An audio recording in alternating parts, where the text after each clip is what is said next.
You went to an event recently, and I know you have some thoughts about the very idea of Afrofuturism, infinite Sankofaism, stand up. Well, that is crazy important. I had the privilege, I'll even call it the luxury, because I actually took a little time away to go to this incredible symposium, this incredible conference at the Huntington Library here in Pasadena.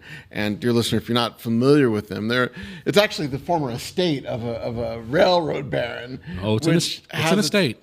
Which has its own, interesting history to it. But what's really great about it is that Octavia E. Butler is from Pasadena. The grandmother, the godmother, the very first black female science fiction writer to reach, heavy acclaim, that is, because there were some before her. But she's really considered sort of that. But all of her papers are there. Yes. And the interesting thing is that, so the Octavia E. Butler archive is housed at the Huntington Library. And interestingly enough, it's actually the most requested archive. So when researchers need to come through and want to research her stuff, that's actually the most requested thing that they have. Interesting. Which I find fantastic. And so this conference was entitled Futurity as Praxis, Learning from Octavia E. Butler. And I have to tell you, that conference, it was a 2-day conference. I could spend the next 3 episodes, and maybe we will. But talking about what I've gleaned from that, I can only say gleaned because there was so much. It was truly drinking from a fire hose and being exposed to a lot of new ideas. But, so one of the things I took away from this is that, when usually if it's like the whole elevator pitch when someone says, hey, so what's this podcast about? I'm like, oh, it's an Afrofuturism. Pure blackness. Yeah. Pure blackness. I say it's an Afrofuturism podcast and, focusing on artists, innovators, and experts from the African diaspora. And I had a couple of people who are experts in this because we're still learning. We're still on a journey. And you, dear listener and viewer, are coming along with us. They challenged me on that a little bit. And I have to give a shout out to Professor Valerie Thomas over at Pomona College, who used the term Afrofutures as opposed to Afrofuturism. And there's a whole set of thin slicing that we could also spend a couple of episodes talking about African futurism, Afrofuturism, African futures. We could thin slice, and there's a lot of thin slicing appropriately to be done. But the reason why... Then when you put that all back together and reconstruct it again, it is called... Black excellence. It is called infinite Sankofaism. When you put that all together. Continue. Well, actually, when I've had a chance to tell the longer story about how when you and I were going on a socially distanced walk around the Rose Bowl and we talked about... High stepping and stomping. Who's taking us actually into the black future, that's where I come back to that thin slice, where I'm going back to what Professor Thomas used as her term, which talks about African futures. Because oftentimes people talk about Afrofuturism, they're talking about that as a subgenre of speculative fiction, science fiction, fantasy, that kind of thing. And while we love that, because we love our Wakanda, and we love Black Panther, and we love NK and all that stuff. Wakaddis. Really what we're talking about, though, is who's taking us into the extant actual future. Wakaddis. Of course, all those things are inspired. Much in the same way that a lot of speculative fiction and science fiction is an inspiration, can be a bit of a North Star, or at least as described at this conference, running out the simulation and say, well, what if we did this and then ran that out? What would that look like? What if we did, like Octavia, like Miss Butler did, where she ran it out and suddenly you've got Parable of the Sower and all that happening, which 2024. Yeah, that was actually the reason why this conference was happening, or one of the reasons, is that the events in Parable of the Sower begin July of 2024. Yes. So, dear listener, if you've not read Parable of the Sower, go get it and go read it. The fierce urgency of now. And first of all, it'll keep you up because it'll be astonishingly prescient in terms of some potential near futures that could be happening very soon. It doesn't seem so incredibly far fetched. No, it does not. And funny enough that it's set in 2024, it actually doesn't seem like it's that far away in terms of a possibility. So that's part of why they were having this conference now. And also, I believe it's the 10-year, maybe around 10-year anniversary of the archive coming to the Huntington. And it was just really fascinating. And part of the thing, going back to my point about African futures, on this podcast, we talk about, who's bringing us actually to the future. We reference a lot of speculative fiction, a lot of sci-fi and things like that. But this podcast is not a review, or we're not going to stay in that space, because at the end of the day, we all want to make it to the future. I don't have time to reference it right now, but during this conference, they're referencing an article about Negroes in the 1911 Encyclopedia Britannica, which essentially the author of that part of the encyclopedia speculated as to whether or not we would even make it to the future, like that our survival would not actually happen. And the good news is that their definition of Negroes in 1911, which matches earlier definitions of Negroes, it's arbitrary. Is a European invention. Of so course. to some degree, we are happy that the Negro did not make it to the future, because that was fantasy to begin with. Fair enough. But at the same time, the fact that here was a source that was considered canonical, that was speculating that their definition of us as a people, so I grant you that, wouldn't make it. And on this podcast, we're actually focusing on the people who are doing just the opposite, who are bringing us all. And dear listener, if you're not part of the Black diaspora, that includes you too. Because a fairer world, a more equal world, a world where no one is superior or repressing anyone else is good for everybody. Justice and equity. But we're talking about people who are actually doing that. And often that's done through the arts. That's often done through music. It's done through science. It's done through, through literature across the board. Yes. And even more so, going back to Sankofaism, and interestingly in this conference, there's a lot of reference to that too. Indeed. People will come aboard eventually, because again, we're not, as African people, we're not just looking to the future, we're also referencing the past at all times. And so there's this duality that we always have, whether it's, yesterday, today, or tomorrow. And so that is sort of the spirit of infinite Sankofaism. So it's not just about going to the future, it's about bringing the past and our heritage with us wherever we go, including the future. And part of that is just simply being able to be smart. You don't want to have to reinvent the wheel each and every time. And so if you already have an awareness of what the wheel has been in the past, you can then say, here's what's missing, and here's what needs to happen in the future. Here's how we can fix those mistakes. Here's how we can iterate, how we can optimize, all those things. And so now, and it's been like a week or two since that conference, when people have asked me, I always, and part of it is me having a little bit more clipped enunciation, is that pure blackness. Well, I could say that too. But I say we are an Afrofutures podcast. Pure blackness. And so I've really I can't even begin to say how much I enjoyed that. Met the founder of the Octavia E. Butler Legacy Foundation. She was fantastic, and just so much interesting cross-disciplinary conversations. There are anthropologists and historians and the people who were doing adaptations, teachers who were teaching kindred in their class.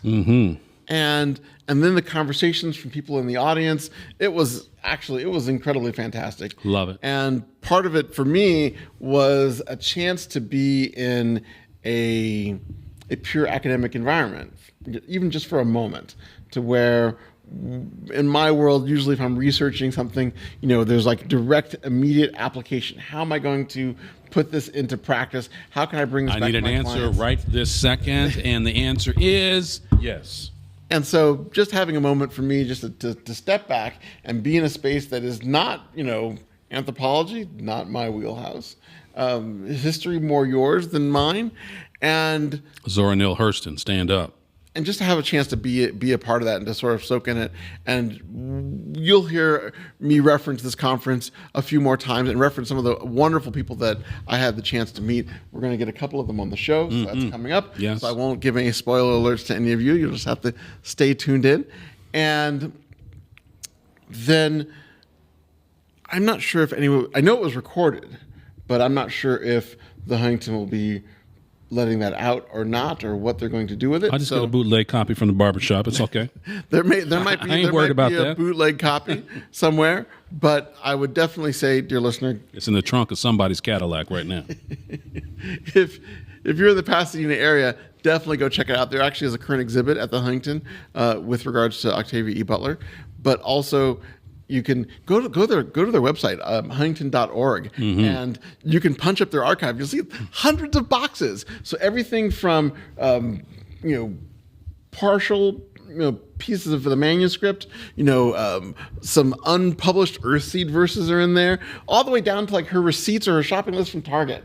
Because she died in 2006, so it's not like ancient history, and so just amazing bits of her life, including some ephemera and things like that. And so when you have a chance, be sure to check that out too. But read Parable of the Sower. Read it. You'll have a little hard time sleeping, but we've done that to you before with the AI thing. So, but read it; it's good. Well, to me, that gives us an opportunity to talk a little bit more about what this video podcast is. So you're talking about African futures, and I playfully say pure blackness, infinite Sankofaism, but there's some values that are sort of underneath those statements that I'm making. So as you know, I get a lot of my cues from Marcus Garvey. And one of the things that Marcus Garvey said, that in terms of the consciousness that we need to have as people, is be black, buy black, think black, and all else will take care of itself. Be black, buy black, think black, and all else will take care of itself. Nice. So that, to me, that is what animates this platform. And when you're talking about thinking black, in my estimation, that means always really sort of looking at the big picture, looking at sort of how we do things collectively. So looking at our collective past, thinking how we're doing collectively in the present, and thinking collectively where we are going if we don't do anything, and potentially where we might go collectively if we make some different kinds of decisions and choose to go somewhere else. But that's kind of how I personally think of thinking black. We already know how to be black. I mean, all I got to do is look in the mirror. It's like, I know how to be black. I do that better than anybody. But sort of being black, thinking black. And then, of course, there is buying black. And so I want to bring out a couple things. Let's see it. So we'll talk about these in just a second. But you mentioned thirst. Get hydrated. A little while ago. And so I'm bringing out this sort of ugly box at the moment. But I do it for a reason. Thankfully, we're not like QVC, So I'm using this box right here. And it's for a reason. So inside this box is a water bottle made by a black-owned company. So it's called SUPLMNT. And I just brought I love the tagline on the box. Where hydration meets culture. That's right. And so, whoops, my little thing fell out of here. But anyway, so I just bring this out just to stress one point, and that is, in order to get this water bottle, I had to be very deliberate and specific about it. So if I'm at general store, if I'm at Target, or if I'm at Walmart, this is not going to be found at Target or Walmart. So I had to do a little search and say, okay, is there a water bottle that is made by a black-owned company? And in fact, there is. Well, there's water in here. And there is water in there. Oh, there's ice in here. Yes. I was going to open it up, but I don't want to spill it everywhere. This is a nice-looking bottle. It is, and so I've never. There is some water in there. So this has already been opened and washed and all those things. And so there is some water in here. Right. Tell me if the water tastes better. So I'm going to have a little bit of this water right now. See what black-owned. I want to say black-owned water. God owns all the water, but so let's give a little taste here. Is it refreshing? That is refreshing. That's crisp, baby. That is crisp. And so you've never had some water until you've had it from a water bottle made from a black-owned company. And again, the company is called SUPLMNT, SUPLMNT, Supplement. And this, ladies and gentlemen, is why you should subscribe to our YouTube channel so you can see all of this. I mean, the look That's of crisp, refreshment, baby. The look of refreshment on your face is just incredible. And so for those of you who are listening to us, jump to YouTube so that way you can see that. We'll show you the books and stuff too, but that way you can see the deep refreshment that is now coming from this, black-owned water bottle. Yes. And for those of you who aren't part of the Black diaspora, if you're relatively new to us, you'll know that we're joking around, but we're not joking around. We're joking around in the sense that pure blackness. We're having a lot of fun. Not joking on any level. But at the same time, we are strong advocates for buying from black-owned businesses, and the reason being is that in general, they're small businesses. And so small businesses are more likely to recycle dollars within the community. They're more likely to hire people from within the community. Yes. Profits are more likely to stay within the community. And I don't mean necessarily just the black community, but also the local geographic community, versus that money then being extracted either up to some 1% guy, and it's usually a guy, so I know, don't write me, because it's usually a guy. Or it gets dispersed out to some shareholder somewhere else, and not that there's anything wrong with that, but it means that profit is extracted from the community. And so whether you're part of the Black diaspora or not, that's a reason to support small businesses. Now, why should you, and especially all of us who are in the community, support small black businesses, is that in all likelihood going to stay and help our community. And why does that help everybody? Is that if you've got 10 fingers and you smash your pinky finger, you might say, oh, that's not important. That means you've never smashed your pinky finger. Because when you smash your pinky finger, which you may not normally think about, it's going to hurt. And you're going to want to heal it. And you're going to want to, you're not likely to go, all fingers matter. You're likely to put some bandage and some healing and some attention on that smashed finger. And your hands, even the hand that's not injured at all, is not going to work the same until all 10 of your fingers are healed back. And so that's why it's important for everyone to support small businesses, and in particular, I'll expand a little bit, small POC businesses. But we're advocates in particular for black businesses. And before anyone writes us, Anton@skyisblack.com, we're not anti-anybody. We're not saying that we are trying to push anyone else down or push anyone else away. No. But once again, smash your finger, you're going to focus on that finger. And historically, in this country, and actually worldwide, this community has been the one that's being smashed more often in recent history. So we focus on that, and at the same time, we get our refreshment, and you already look more moisturized. Yes. So that is a nice segue. But before we go there, I want to say again that the tagline for SUPLMNT is hydration meets culture. Yes. And you can get your own water bottle at supplement.com. That's SUPLMNT, supplement.com. So yes, I do have a bit of a glow to me. Before I talk about that, I also want to mention this hat that you see prominently displayed in front of my computer right here.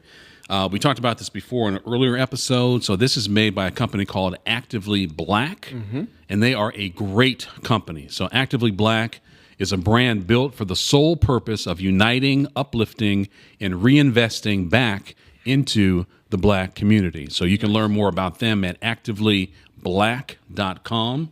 So I have a hat from there, but they have tons of great apparel. They got great shirts, great T-shirts, great sweats. They have a great Wakanda collection there that is awesome. I'm going to definitely get some of that merch. And their Juneteenth collection is like fantastic. Yes. So really respect this company big time. Again, activelyblack.com. So if you're talking about sort of pure blackness, it's going to be Actively Black at the same time too.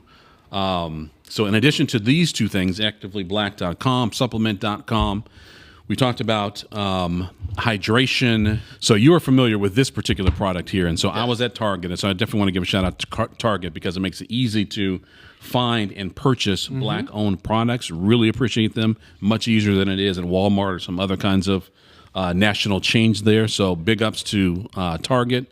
So these are some of the Black-owned products that are available at Target.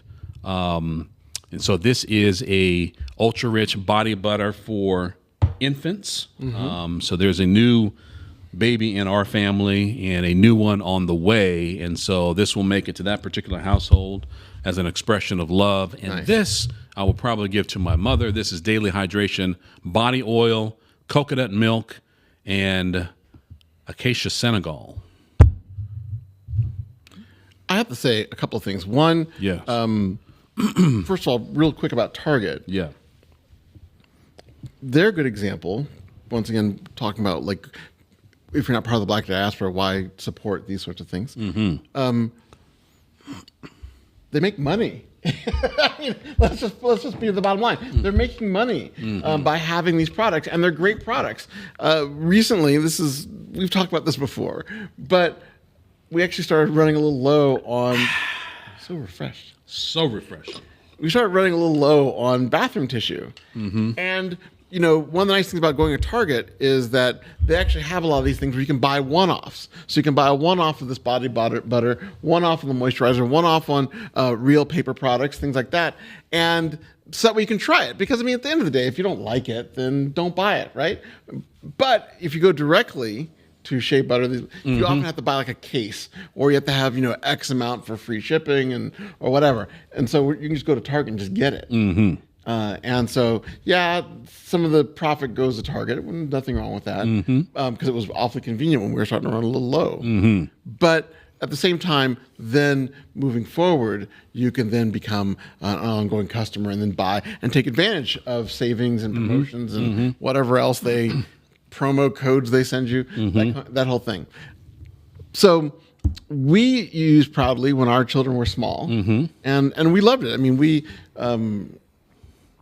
I tease my wife about it a little bit because, you know, she's from just outside of New Orleans, and you know, she thinks it's so dry here, and I'm like, this is just normal here in California. But she's like, is always trying to make sure we're always moisturized, and especially, you know, for the little babies. And so the Proudly products, the lotions, the hair products, all of it, our kids were just slathered in this stuff. That's right. And it smelled good, and it was like you could almost eat it because it was natural and everything else. And our kids thrived on it, and they actually, even now, my 8-year-old, when he sees it in their bath time, he's like, I want some of that. So that's great. And shea butter, all their products, I used to work with someone who promoted some of their products, and so I had a chance to try a number, like the body butters and all the other things. And there's a small chance. I had to think about it. Because when I knew that person who was promoting their products, it was maybe around the time I was dating. That may have helped me get married. That may have helped me impress my wife. I may have been like not as tore up as I am now, but that may have actually helped. Because actually, I had a house full of shea butter products. That's right. Because I'd have all these promotional things. Because all that stuff, the hair stuff and the body butters and all of it. So, dear listener, regardless of your status, check out all of these things Proudly for small children in particular, and then pretty much everything by Shea Butter. Or Shea Moisturizer. Oh, sorry. Everything by Shea Moisturizer. I just called it Shea Butter. It always has a little bit of that in there. It does. Shea Moisture in particular. Well, this consideration of sort of lotions and being nourished in terms of our skin has led me to a particular decision. That is I mean, that might be controversial. I don't think that it is, but some people may think of it as being controversial, but, it is what it is. Haters are going to hate. But I have come to the conclusion that I will no longer purchase or use any lotion that is not made by a black-owned company. Again, I will never purchase or use another lotion that is not made from a black-owned company. Now, some people may say, wow, that's a little bombastic. That's a little over the top. That's a little aggressive, perhaps even racist. I think there might be some people who might want to uninvite you from the cookout just for not using Vaseline. No. Well, they can uninvite me if they want to, which is totally fine. But it is none of those things. It is not controversial. It is not racist. It's none of those things. It's actually quite sensible and quite logical when you think about it. So people of African descent, people like you and me, have been brutalized and tortured and subjugated and enslaved because of our black skin, our beautiful black skin. Yes. Our power-producing, melanin-infused, beautiful black skin. Yes. So to me, it is incomprehensible that we would allow the same people who brutalized us, subjugated us, enslaved us, to reap any kind of economic benefit from the so-called care of our black skin. I mean, that doesn't even make any sense. That sounds perfectly reasonable to me. I mean, that to me is, that is cultural insanity. So to me, I've come to the point that I will not purchase or use any lotion that is not made from a black-owned company. Point blank, period. Shout out James Jones. Well, I will admit we use a fair amount of Vaseline Coca Radiant in our household. So, as have I. I mean, I'll have to work on that. So good for you. As have I. These companies have made hundreds and thousands of dollars off of me, and there will be not a penny more, zero. And so, it's when we really sort of think about this practically. That means no more Nivea, no more Aveeno, no more Suave or Jergens, St. Ives, you said Vaseline, Kerry lotion. I was born and raised on Kerry lotion. Literally born and raised on Kerry lotion. I damn near took baths in Kerry lotion. It's like, Mama, are we supposed to be taking baths in Kerry lotion? Don't you talk back to me. So I know the implications of what it is I am saying, but for as long as I live, going forward from this day, I will never give another penny to any kind of lotion company that is not black owned. Cannot do it. It's just, cannot do it. It makes zero sense to me. The only people who should have the right to really sort of care for and nurture our black skin is black people.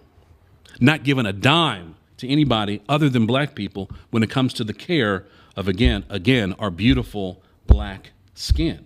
Right on. Can't do it. So you may or may not agree with me at this particular point. I know you will come around to this position if you don't agree with me at this particular point, because it's illogical to not to do anything else other than that. And so again, you may disagree right now. I am not at all worried about you disagreeing. Don't project your disagreements on me. No, I'm not. I'm saying I'm not assuming that you agree. I'm saying that even if you do disagree at this particular moment, you won't always disagree, because it's absolutely illogical to do anything other than what I'm suggesting. And so this applies to me, to you, and to the entire African diaspora. So black people, do not purchase any kind of lotion that is not made from a black-owned company. Again, that is cultural insanity, and we are not that stupid. And so that needs to stop. And so people are getting millions and millions and millions of dollars pretending to care for our black skin, not falling for it, not going for it. So all that other stuff, done with. And of course, like anybody else who knows me, when I say that I'm done, I'm done. That's right. I mean, that is it. And so I can say with absolute authority, not authority, but I can say absolutely that at no point for the rest of my life will I purchase or use a lotion that is not made from a black-owned company.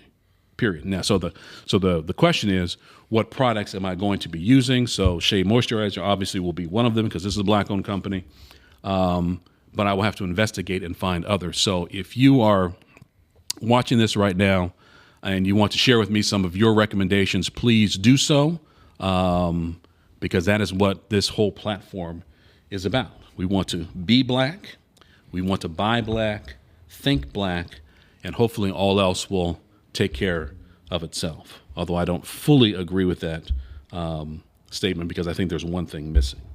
And what's that? From that particular statement. So Marcus, our beloved Marcus Garvey says, again, be black, buy black, think black, and all else will take care of itself.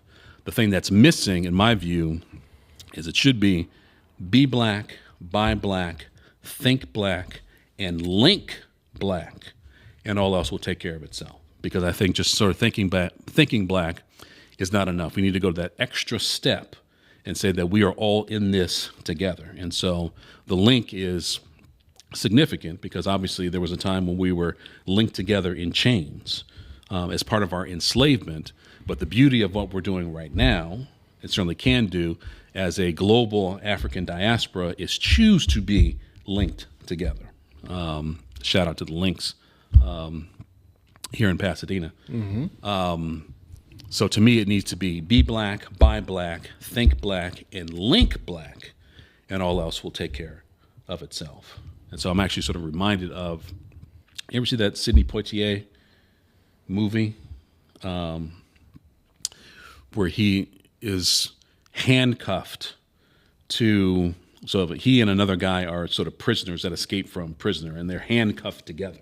Right. They have to sort of be on the run and figure out a way to survive while they're sort of handcuffed together. And so they didn't necessarily like each other. They were total enemies, but having sort of found freedom and sort of linked together, they had to figure out how to sort of make a way together. Mm-hmm. And so that's really sort of what comes to mind. So when you're linked together, you realize that, your survival is my survival and vice versa.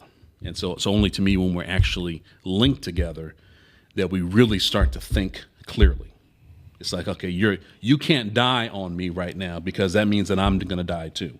And I can't just kind of go do whatever it is I want to do because that impacts you and you need to have a say in it. And so when we put our minds together, obviously we're going to figure out a way to make it through whatever circumstance we find ourselves in. And so, again, if we choose to be linked together, good things happen. So shout out to Brother Marcus, but I would make that slight edit right there with very good reason. Be black, buy black, think black, and link black, and all else will take care of itself.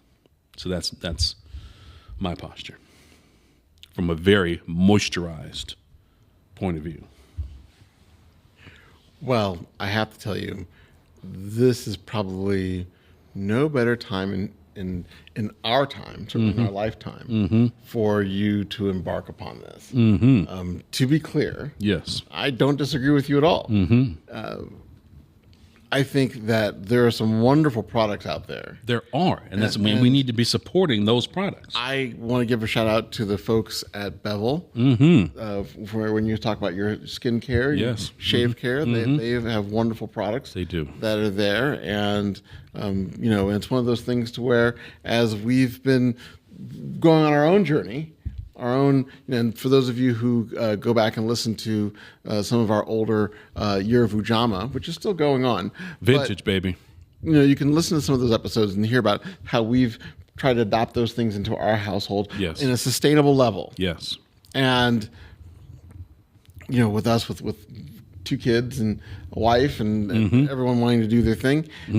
But I will say that we've been able to incorporate those things into our routines and into our regular purchasing habits. And I think there's been no better time. And if I had thought of it, I had a new set of products that I was trying recently, and I can't remember the name of it. I didn't bring them with me, but that's another reason to be on video with us, because we will bring these things and actually show you. And you can, we'll let you be the judge of if our glow is a little bit better as we as we move along. So fresh and so glean. You get to see our glow over time, and you'll get to see us talk about all the different things. BC was talking about books. You'll get to see us, walk you through books. Like, this is a relatively new book from us, for our household. We'll talk about it some other time, but I like the fact that you can actually see the beautiful see the beautiful blue hue on this book, talking about the history and the future of the color blue. Look at that melanin-infused skin right there. Moisturized. You try to tell me you're going to give that to a non-black owned company, the care of that skin? Hell no. But, dear listener, we want you to please give us your feedback. Give us your products that you think we should show off here. Give us products that we should try. Yes. I'm getting one of those water bottles. And please let us know what products we should be trying, what products we should be featuring here on the show. You can reach out to me at Anton@skyisblack.com. And you can find me at bfrancisclark@skyisblack.com. And he'll be refreshed and hydrated. You can find us on Instagram, on Threads, and on X Twitter at @SkyIs_B to the L to the C to the K. On Facebook, you can find us at SkyIs. No underscore, none. B to the L to the C to the K. You can go to skyisblack.com. You can go to recollect.media/skyisblack. Lots of different ways to reach out to us, so please do. Please find us. Once again, we'll take more visuals for you, for those of you who are on video, so definitely encourage that. And we are delighted. I actually want to spend like the next 2 hours. I like keeping our show to an hour, which is my own thing. But it's your own thing. I know it is my own thing. But we could spend hours and hours and hours talking about this conference, and we will revisit bits of it, and we'll bring some of the speakers onto the show. But do go check it out at the Huntington. But we are an Afrofutures podcast, Infinite Sankofaism, on YouTube as well, featuring artists, innovators, entrepreneurs, scholars, thinkers, writers, product manufacturers of African descent. And so thank you, dear listener, dear viewer, for checking us out here on Sky is Black. And we will see you next time. I really do like that bottle. Sky is hydration. Sky is Ujamaa. Sky is buying and recycling our dollars in our communities. Sky is linked. Sky is active. Sky is Shea. I keep calling it Shea Butter, but it is Shea Moisture is the name of the company. But I just keep focusing on that. So Sky is Shea Moisture. Sky is Marcus. Sky is Black. Sky is Octavia. Sky is Nicholas. Sky is Equity. Justice. You drank your coffee today, didn't you? Sky is Black. Sky is Awachu.